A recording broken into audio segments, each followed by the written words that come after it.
everyone, and welcome to Team Talk. We are here to go through all of the teams from our favorite tabletop fantasy football game. My name is Chris. I'm joined by Mr. Scott Bryant this week, and we are looking at Amazons. They are the team released with their pairing of Norse, the dodge half of a block dodge release that we got a few years ago back in second edition. And they're a team that have survived third edition changes pretty unscathed. But with elite skills being a thing now, a team that comes with an awful lot of dodge is something that is not to be looked at lightly. Scott, if you are brand new to the game of Blood Bowl, or you have played Blood Bowl for ages, but you have never touched the Amazon team, what should people know about this particular team? Christopher, if you are a new Blood Bowl coach and you are looking for a team that will give you safety for rerolls, so it will give you less chance of failing a notorious dice roll, it will give you a team who have a high level of agility, can move easily around the board as well, and they can get into and get out of trouble quite quickly as well. If you're new to the game, they are a nicely forgiving team. Aesthetically, the ladies from Lustria are very strong indeed. They have been, as Chris said, high in the meta. So if you're looking for a team who will have 12 players and a good team roster straight out of the box, they're nice little sculpts, snakes and all. They do a lot of dodging, a lot of running, a lot of moving. This is the team for you, really. They're a really interesting one because I never really thought much of them. And I think when they first came out, they weren't immediately massively high up. But as time has gone on, we now see tier zeros in tournaments that just have Amazons in them because of how versatile and how resilient dodge everywhere gives them. Let's have a look at the roster. Your linemen are Eagle Warriors. They are 50,000, movement 6, strength 3, edge 3, passing 4, armor 8, and they just come with dodge as a basic skill. Your Python Warriors are your throwers in the team, 80,000, movement 6, strength 3, edge 3, passing 3, armor 8, dodge on the ball, pass, and safe pass. We then have Piranha Warriors, which are your blitzers in the team. You have 2 of those at 90,000. Movement 7, strength 3, edge 3, passing 4, armor 8, dodge, hit and run, which was new to the team when it came out and is now a skill for everyone, and jump up. And then you have the Jaguar Warriors as well. 2 of those, they are your blockers, 110,000. Movement 6, strength 4, edge 3, passing 4, armor 9, and they come with dodge and defensive as well. 60,000 for your rerolls. There you can have an apothecary within the team.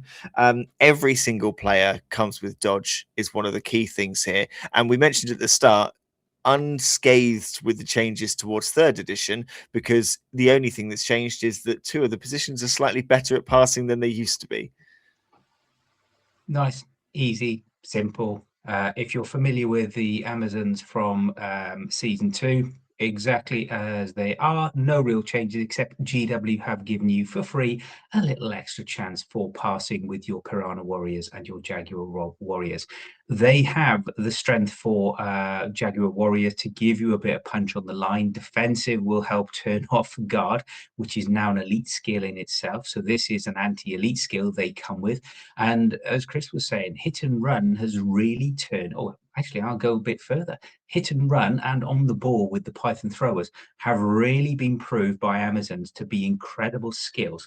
So as well as having that flexibility and that agility on your move, something like on the ball allows you to have a bit more flexibility when it comes to your opponent's turn as well. So when they pass, you can still move. And if you do take 2 throwers within your team, that gives you 2 pieces which can activate and move, in effect, another 6 squares combined. So you can start to put your positionals in place ahead of your own drives as well. So they are really the epitome, and elf players, myself included, would not like me to hear this, but they really are the epitome of edge. If you want to jump around a Blood Bowl pitch, if you want to move one end to the other, north, south, east, west, this is really the team for you, Chris.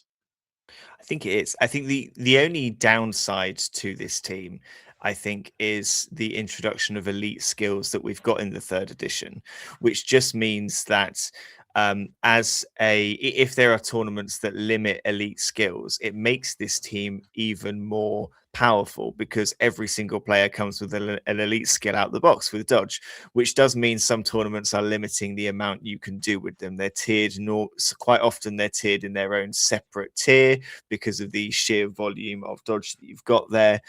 Quite often they're given a lot smaller budget as well.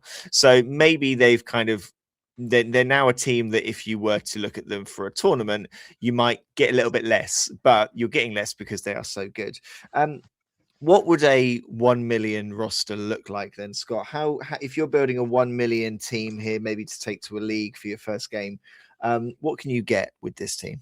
Well, if we just go with the GW premise, Chris, that's straight out of the box. What can that give you? And just to advise people as well, whilst the Amazon models from GW are not too bad, they're pretty good. You know, any model with a snake is always useful. There are a lot of good third party out there as well. So if you're going to go into Amazons, have a look, see what else is about there as well. But thematically, they do look very good. So if you get your box, you get your 12 players, what do you get? You get 6 of your linemen, the Eagle Warriors. You can have 2 Python throwers, so not just one person to pick up the ball for you and even to move with on the ball, but 2. You can have your 2 Piranha Warriors with your dodge, hit and run, and jump up. So again, it's that very, very interesting combination. When you do your blitz action, again, you don't have to remain in base contact. You can get away from there. And as coaches know too well, that can give you an extra square of movement, especially, you know, trying to go for things like the one-turn touchdown.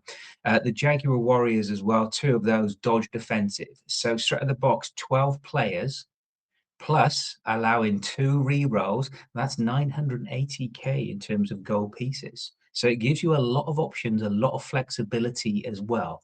Now, you can decide if you want to have an additional re-roll. Do you want to sacrifice a player for a re-roll? So you can start with 11 with 3 re-rolls. Easily done as well. If you want to find out what's a good starting setup for these guys, have a look at previous videos, have a look, pop over to some other podcasts. There's loads out there as well. Nip on over to the glamorous location of places like the Bonehead Podcast or anywhere like that. But generic 1 million build for 980k, 2 rerolls, 12 players. It's a really good starting point. It is. And quite often, I think people normally, if you're looking at a 1 million build, there's normally the question of, do I sacrifice? It's normally a thrower for a re-roll, isn't it? Like it tends to be it. I think having on the ball and coming with dodge as basic makes the throwers really worth taking. But if you were to sacrifice a thrower for that third re-roll, you're then looking at 3 re-rolls that you're never needing to use on a dodge because your dodge re-rolls are there automatically. So those re-rolls go further. The one thing I would say, Chris, the little word of warning, and it's just something for new coaches to look out for, especially if you go with 12 players, great. You can, as we just alluded to, go for that extra reroll. Just remember, you're only armor 8. And as we know with armor 8 can either be the strongest armor in the Blood Bowl world, or it can fold like a wet paper bag. Quite a forgiving team, Amazon. So if you are looking to give them a go, there's a lot of basics that you can do with that team that are more forgiving than maybe some other ones out there. Yes, armor's a bit thin sometimes, but you're going to get a lot of fun out of this team for sure. Thank you very much, Scott. Thank you for watching. We will be back next time for another team from our favorite tabletop fantasy football game. We'll be back for Team Talk then, and we'll see you then.